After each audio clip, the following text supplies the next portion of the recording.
Okay. One less thing to worry about. Oh, it is so good to see you. Thank you, Cindie. And one of the things I love about you is that you and I have had some territory in Austin. We've had some years here. We have indeed. Yes. Now, before you came to Austin, you did a lot of moving, didn't you? Yes, yes. So my background is military. Well, my dad's background is military. So I'm an Army brat, and we spent his entire career moving every year, every 2 years, the entire time I was growing up. I'm curious because I've heard that term over and over. What does Army brat mean? I have no idea. I just grew up with the terminology that my dad was in the Army and I was an Army brat. Guess what? And it's Air Force Angels, in case you're interested. Oh, okay. Well, there's a lot of people listening, and we're going to get the answer to how the term Army brat came about. I just thought of it, honestly. Really? Yeah. Somebody Google it really fast. But anyway, what a great experience to have.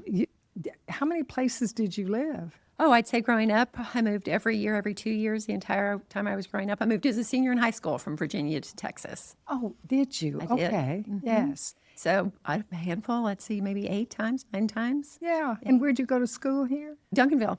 Yeah. When we moved to Dallas, my dad decided that he wanted to settle in Duncanville. It was close to the Army Air Force Exchange, and that's where we landed. Yes. So lots of experience moving, packing, going. Interesting that you end up in real estate. I think it's absolutely perfect, to be honest with you. I really do. But before real estate, did you do something else? Oh, my goodness, yes. My career is evenly distributed between for-profit and nonprofit. So I was an executive on loan for the Dallas 2012 Olympic bid effort. I worked for the Dallas Mavericks and helped them create the Dallas Foundation. I worked for Easter Seals as vice president of development and marketing, and we helped kids with disabilities. And then I worked for the Dallas Apparel Mart for 12 plus years, both in a showroom and then actually working for the market center itself. Whoa. I was so blessed and so lucky to have such a varied career experience. Oh, well, Beverly, I am so blessed to know you, in all honesty. That's amazing. Now, how did you go from that into real estate? Well, that's an interesting question, too. So my husband and I landed in Austin after 6 weeks. I was standing doing laundry, and I was like, it's time to move. And he was like, well, where are we going? And I said, how does Austin sound? And 6 weeks later, we were here. So we lived in a corporate furnished apartment, and we were in the process of building a house and settling our kids and finding a church and all that other kind of stuff. And I actually went to work first for the Lance Armstrong Foundation. Yeah. And then when I left there, I worked for Bldg and her husband and T3, which was around for a long, long time. And then I was a non-billable identity with their organization. And when they lost Dell as a client, my department was eliminated. And so I left. And ironically, as a late 20, early 30-year-old, I had pursued real estate in Dallas. I had taken all the classes. And then at the last minute decided I didn't have enough experience to do real estate and deal with people that were older. And so I didn't take the exam. And so this time around, I was like, I have plenty of experience and I'm old enough and I think I can answer the questions. So got my license, and that was almost 20 years ago. Almost 20 years ago. And I'm going to tell you, experience is one of the greatest values of being a realtor, especially today. Truly. Yeah. So when you got into the market to now, what are the biggest changes you've seen? Oh, I think COVID was probably the one that had the biggest difference. And COVID was crazy. Best year ever. Real estate agents were considered essential, and we strapped on the fanny pack, and we had our gloves, and we had our masks, and we had our hand sanitizer and our tape measure. And we were showing property like by way of Facebook and FaceTime and Google Meet and whatever else, and taking measurements like, your TV will fit here and your sofa can go over there. And occasionally people would come in and take a tour and do their inspections during option period. It was wild. It was crazy, but it created kind of a false market dynamic. Yes. In terms of the sellers were in the driver's seat and they were getting whatever price they wanted, and buyers were like, we'll pay it. And there were multiple offers, and people were standing in line to get in to see houses. And it's taken us a while to kind of get back into the more normal rhythm of real estate. But it does seem like now people have sobered up. They have. They realized interest rates are not going to be dropping like flies like it did early on, and that Austin the value is here in our city, and if they want a house, they just have to agreed to the new paradigm. Yes. There's no doubt about it. I think your assessment is right on target. Yeah. And we're finding that when we have sellers that are realistic and allow us to help drive price, and we have buyers that are realistic in terms of not being uber demanding and understanding that there is a certain amount of cooperation that needs to take place between the two parties, and that somebody gives and somebody, doesn't, and you just kind of reach that happy medium, you'll get to the closing table. Yeah. And tell me about your clients. Our clients are wonderful. Yes. So they become part of our family. I decided a long time ago that I would rather deal with fewer clients and have long-lasting relationships with them than just be transactional. And I know a lot of my colleagues don't feel that way. They're like, no, I don't want to be friends. But I have clients that I knew them as single, and then they got engaged, and then they got married, and then they started their families. And then they've moved several times because they outgrew their first, second, and third house, and now their parents want to move closer because they want to be, nearby to their grandchildren. We go to weddings, we go to funerals, we celebrate birthdays. We're invited to things that just make us feel like family. And so our team is very family oriented. We care about each other like we're family, and we care about our clients like they're family. Beverly, I know you. You do that. We do. Absolutely. And you make, yes. And it's genuine. Yeah.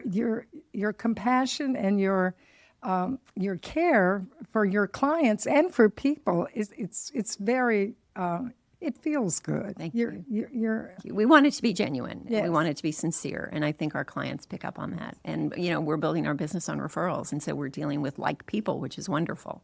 But at the same time, you also sort of mix it with a lot of fun entertainment. I've been to your house before. Thank you. You're welcome. And you are truly a hostess with the mostest, for sure. Yeah. My husband says I go a little bit overboard, but when I was in the apparel business, we learned that you had to appeal to all of the senses. People had to see it and smell it and feel it and taste it and the whole 9 yards. And so when we do an event, we don't spare any expense. And I think our accountant would like for us to sort of reevaluate that, but that's okay. But yeah, we do a tailgate party every year, and we do a University of Texas tailgate, and that's sometimes a little difficult for an Aggie family. But our kids went to UT, and so we are proud to put on our orange and white. And we do that as an annual event, and we have a big booth, and we have a caterer, and people are entertained. And we've started trying to incorporate like a little children's area. We've done a roasted pig before, which was fun. I mean, we've had a lot of fun. Chandelier, as we say in Louisiana. Right. Yes. We've had a lot of fun. It came with the apple and everything. And then I've done Christmas parties at my house, with 75 people. And we've had Santa there, and we've had a kids area, and we've had great food, and we've introduced people to. One of the things that I love to do is introduce people to other people. Like I have a friend that has a stained glass company, and so I try to give that as closing gifts. And I have other friends that have done honey, and so we try to incorporate that, and we try to introduce people so that they're like, oh, I have something in common with you. And they get to be friends. You are a natural connector. We'll try. You are a total connector, yes. Now, do you have a lot of support behind you? Because you do a lot. I mean, you don't just do real estate. I mean, the entertaining, the keeping in touch, you've got a family, you have a grandchild. Where is your support? Where does it come from? So I'm very blessed. I have a wonderful team of professionals that are part of our group. And I've got Sherry, who's a buyer's agent, Jennifer, who deals pretty closely with buyers. I've got Jill, who helps me. She's our operations manager, and she balances a lot of things. Plus, she also shows property, and she's excellent. Then I've got social media coordinator. I have 2 right now, which is wonderful. And then I have a closing contractor. And we just make it, I don't require a lot of sleep, which I think is a blessing. And I also have a husband that is incredibly willing to jump in and be helpful. And so we spread it around, and we cover for each other. If somebody has an obligation with their child or a doctor's appointment, or they need their hair done or their nails done. So we just try to just float. Oh, try to accommodate. That is awesome. But I got to tell you, my team has taught me the importance of boundaries. Okay. Which has been wonderful. Yeah. It's like you don't have to work until midnight. You can tell somebody no. And, our kids are important, like church is important to you. So there's a lot of trade-off. And church is important to you. Church is very right? important. Yes. I'm very involved with river And band. do you sing at church? I used to Yeah. sang in choir for 15 years, and then our choir director retired, and Yeah. they haven't. They haven't recreated the choir department. Mm-hmm. But I serve as the chair for the personnel committee, which gets me a seat at the church council. My husband and I volunteer every Sunday at the welcome desk. I mentor a group with 7 other women. I mentor a group of women, both working and non-working, but they all have children. There are about 40 of them in the group. Just a lot going on at the church. I am exhausted. No, don't be. No, seriously. No, don't be. But you do. I see you do have great support with Bradley, your husband, and you have great kids and a wonderful team and support. You know, speaking of the social media person on your team, that is one thing that has truly changed in the years that I have been in Austin and at Chicago Title, also in the real estate industry. Do you remember when that came about so vividly? It's all about, it's all about the image. It's about social media and getting the word out. So I'm a novice at it, and Yeah. I'm very honest about that, which is why we have 2 folks on our team that are doing social media coordination for us, and it is important. Yes. And a lot of people are doing away with hard copies, and like we don't do a whole lot of flyers anymore. We don't do a whole lot of postcards. We do a lot of social media, and we're working really hard to get better at it because I think it takes it's a skill set that I don't know. So we hire people that are professionals. And that's what I find so great about this stage of life is that we went through a lot without it. So it's not as natural to us. But isn't it wonderful that people on your team, your clients, it's almost like having new neurons in your brain because you learn a lot. I have learned a lot because I have a lot of young friends. Right. And they have really taught me, social media is great if you use it correctly. Right. And you guys do a great job. Thank you. And we're getting better every day. Yeah.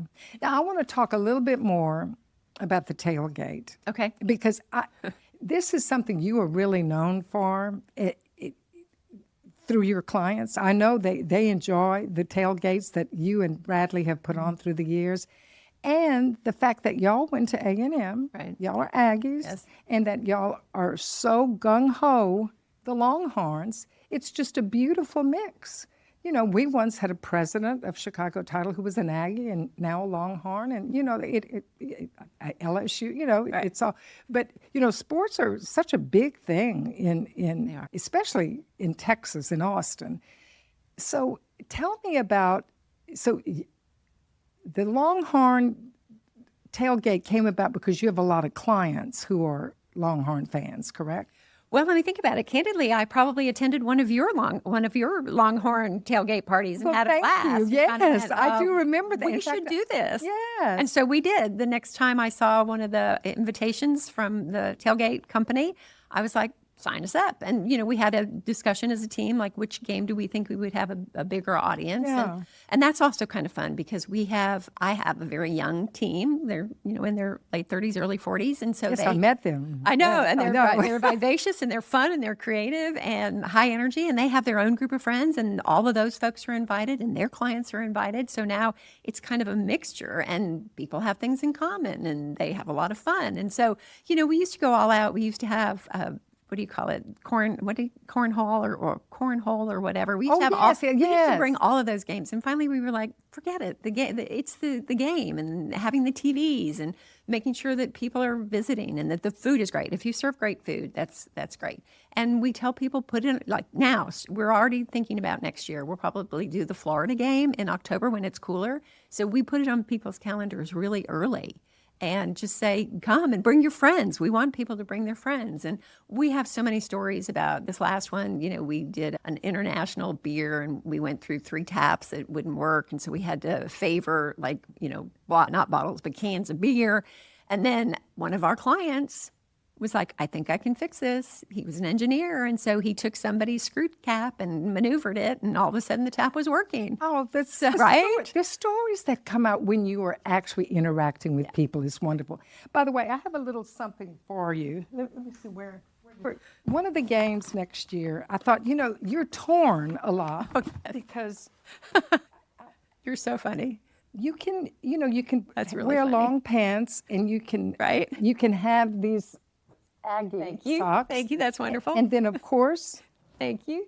please take the Thank you. Longhorn This is too sock. funny. Yes. So, we played A&M and Texas played this last year. So Oh I my had on gosh. a UT shirt and I had on my Aggie ring. And I was like, I did the same thing when we played LSU. I was purple and orange. That is great. love me anyway, please. But there's a little bit of a behind story behind, especially the Aggie connection. Did your parents go to A&M? That's funny too. So Yes. my dad went to A&M. He was class of 51. My brother went to A&M. Bradley went to A&M. Bradley's younger brother, Brent, went to A&M. My parents have both passed. My mother had what they call a sweetheart Aggie ring. And so we've been talking with Balford, who does the rings, and we're going to send them my dad's ring and my mother's ring, and they're going to melt them down, and then they'll tell Texas A&M how much money they're worth, and then it'll go to help VA veterans purchase rings that maybe can't afford it. So at least make a deposit or whatever. Yes. So I think my parents would be very pleased. So our Aggie connection continues to run pretty deep. Beverly, you have such a heart and soul. You truly do. That's, It was the way I was raised. yes. You give what you get. Yes. Well, Then some. And in real estate, people don't realize how personal it is. There's AI, there's things that do it, but I don't think anything can ever take away the importance of a really good real estate agent. I mean, you're touching every button when you're dealing with people buying or selling a home. I mean, you get involved in so much. And what a perfect person to do that. Thank you. I really have to. Thank you. Oh, I forgot that we had a mic in front of me. But it's important too. Like, we have wonderful vendors. We work with you all. We have inspectors that we work with and pool people, and we have make-ready crews. I mean, there are a lot of people that are behind the scenes making things happen and keeping us moving forward and keeping our clients happy and making sure that we get to the closing table correctly. It really does take a village. We don't stand all by ourselves. We don't. What a nice way to put it, and it's true. Everything done correctly is in a team. Mm-hmm. Yeah, that's a very nice thing to share. But you're a team player too. Yes. Well, yes. And you entertain better than I do. Well, I've been a guest in your home as well. Yeah, I just think people are so interesting. Whether they're going to close a house at Chicago Tower, just people in general. It's just getting to know people and people's stories. There's just so many. You must have heard some amazing stories in your career in real estate. So I'm writing a book when I retire. Oh. And I'm not going to change any of the names to protect the innocent, because really there weren't any. And I think it'll be a bestseller. Because we base our business on stories. Like, we relay stories about things that have happened all the time. They're great examples when you're talking to someone about listing their home. And it's interesting because one of the first questions that we ask is, do you need to sell your home in order to purchase the next one? Or do you want us to assess the value and you start building your real estate portfolio? And some people are like, I hadn't thought about that. And then other people are like, no, we're ready to sell and move on. So again, it isn't just about making the sale. It's about trying to help people with their future financial growth too. But can you share just one little story of someone without the name, of some extraordinary transaction or person that you helped buying or selling a home? Sure. I had a client who had gone through a divorce and had moved to Austin, and she was kind of here all by herself. And I put her in a condo complex that I was very familiar with that had a lot of amenities. And she called me one day and she said, I need your help. I have a horrific migraine headache and I need someone to come get me and take me to the doctor. And I had suffered from migraines as a younger person, and I totally understood where she was coming from. So I went, I picked her up, and she got in the back of my car and she covered her head with her blanket, and I dropped the temperature in the car, and her doctor was in Georgetown. So we drove all the way to Georgetown. I sat in the waiting room at the doctor's office, and the nurse came out and said, we need you to take her to the hospital. And I'm like, okay, I will take her to the hospital. So I drove her to the hospital, and dropped her off at the emergency room, parked my car, and I went in, and they were already processing her. And they were like, you need to go and you need to sign in. And I knew enough about her to be able to do the basics. But then they were like, does she have a DNR? And I'm like, that's one question I did not ask her when we were getting ready to start working together. So I can't answer that. I don't know. So anyway, she got all settled. I went up to her room and I was like, are you okay? What do you need? And she's like, well, I need you to call my ex-husband. I need you to call my dad. I need you to go back to my house. I need you to pay the maids. And I need for you to figure out what to do with my dog. I was like, okay. So I did. So anyway. This is the inside information that people do not realize. But the gentleman that sat us in these chairs just bought a house, and he said, people have no idea everything that goes in to buying a house, to actually getting to move into it. It is a process. It is. It's a process. Huge. Yeah. I just want you to know, Beverly, I respect with my entire heart and soul the profession of a true experienced real estate agent. So congratulations on that. Thank you. And it's always a pleasure to work with people who are experienced on the other side. Yes. Truly. Yes. Because it makes things so much easier. And a lot of times there's a lot of conversation rather than a lot of debate and arm wrestling and, who's going to be the bigger peacock in the pen. Yeah. So what do you see ahead in your career in real estate? Anything or just more of the same or? That's a really good question. So our team is in the process of rebranding. Yes, we have a whole color palette, and we've got a logo, and we've changed our name a little bit, and we're going to be doing a professional photo shoot, and so we're all figuring out what we're going to wear and how we're going to blend because it's going to be individual shots and lifestyle shots and then team shots. And so I am re-energized about this effort. I kind of feel like a kid in a candy store. And I'm getting excited to see what your guys are doing. Yes. And my daughter is my worst critic. She worked with me for 6 years before she was like, I've had enough. I need to go do something else. And she came over last night to see what I had purchased. And she Delaney? was like, yeah, Delaney. Yeah. And she was like, no, Mom, not that. Put that in the sack to return. And I was like, I think it's adorable. And she's like, trust me, put it in the sack. But see, that's the kind of thing that, having the support and having a team and having all the wonderful people around you. This is awesome. Thank you. And they are awesome. I'm very, very proud of our team. Yeah. And couldn't do it without them, truly. Wow. So I hope they're with me for a long, long time. Absolutely. And, the nice thing about it, you have so much energy. I think you keep up with everything. You can do this as long as you want. Well, I figure I'm going to be showing property and I'll have my little walker and I'll go, you go ahead, honey, and check out the second floor and tell me what you think. I'll wait right here for you. Absolutely. But I just don't think you're ever going to get to that stage either. So looking back on real estate, if you could do anything differently from the time you started, would you have changed anything? No. You would not have? No, not at all. Yeah. I had a couple of really good mentors when I started. I started my career at Keller Williams. And without exaggeration, the first year I did open houses every Saturday and Sunday. The second year I did them one day or the other. And the third year I was like, if I ever have to do another open house again, I'm going to scream because I was just like, I'm exhausted. And the open houses were amazing. It was like throwing special events every weekend because a lot of times the neighbors would come through and they would give you a lot of information about the neighborhood and how many homes had turned and what people had done to the insides of them. And so you got to know a lot of the neighbors, and then you were able to relay that information to the people that you were showing the house to. So it all worked out really well. So tell me, what do you think about the market right now? Just your overall view. What's it looking like? We've been very blessed. We've had a very, very strong start to this year. Our numbers from last year first quarter to this year first quarter are like 153% increase. And our team, I'm proud to announce, won the Momentum Award. So there we go. Well, but I don't know if that's going to continue all year long. I have to be very realistic. Yes, but we're going to ride that donkey until it stops. Absolutely. Ride it right now. Ride it. This is great news. Yeah. Well, there's great news all the way around, Beverly. A new marketing brand. Yeah. You have a lot of credentials behind your real estate name. I do. And what are they? Just list Oh my them. goodness. So one is the CNE, which has to do with the ability to negotiate transactions. One of them is the GRE, which is like going to graduate school.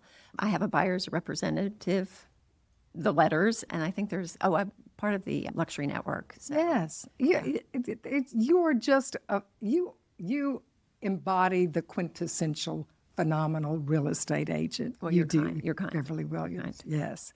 So, is there anything else you'd like to share before we wrap this wonderful visit up? I'm just really passionate about real estate. We all want to live in a good home. You know, a long time ago, I had clients that did not speak English, and their 12-year-old daughter basically negotiated their contract for them. And our kids were still living at home. And over dinner, because we always gathered as a family at dinner time, I relayed this story. And I said, can you imagine being 12 years old and you're negotiating a contract for your parents for where they're going to live? Think about that. So Wow. I think we always have to put the shoe on the other foot, and we have to be caring and compassionate, and we have to meet people where they are.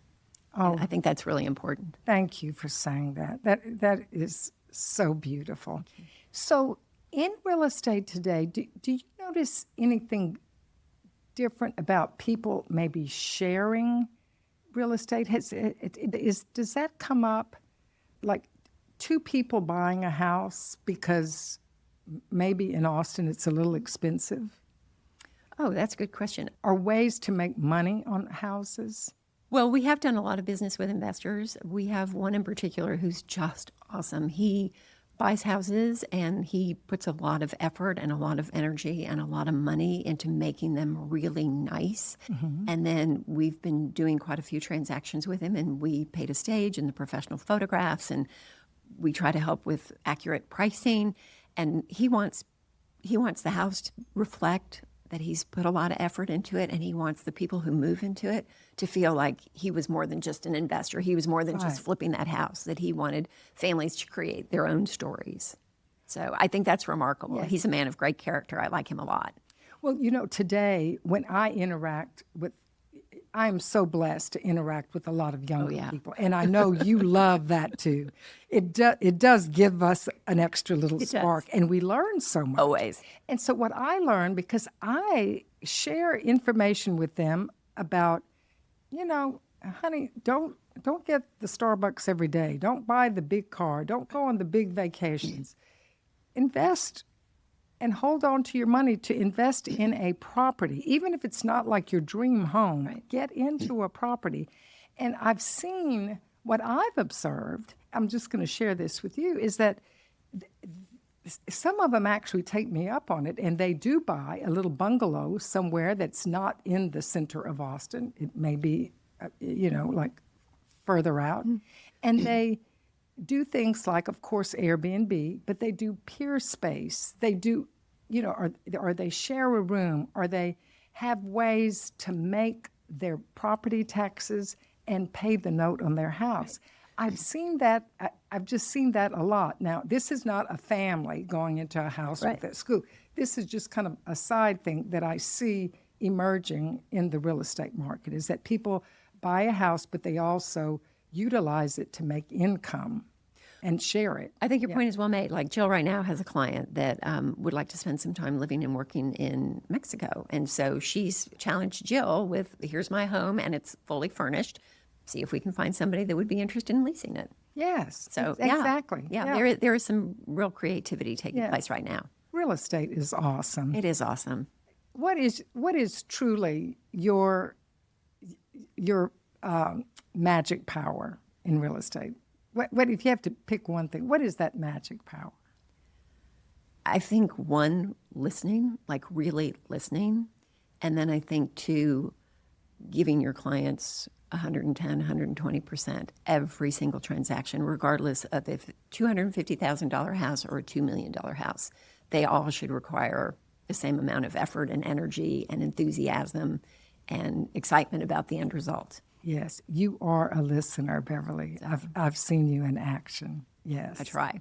I am so happy to have had this visit with you. Thank you. I've thoroughly enjoyed myself. Yes. And thank you for being such a good friend. I appreciate it. Right back at you, girlfriend. Okay. Thank you, Cindie. Oh, well, while we're on, let's say hello to the people.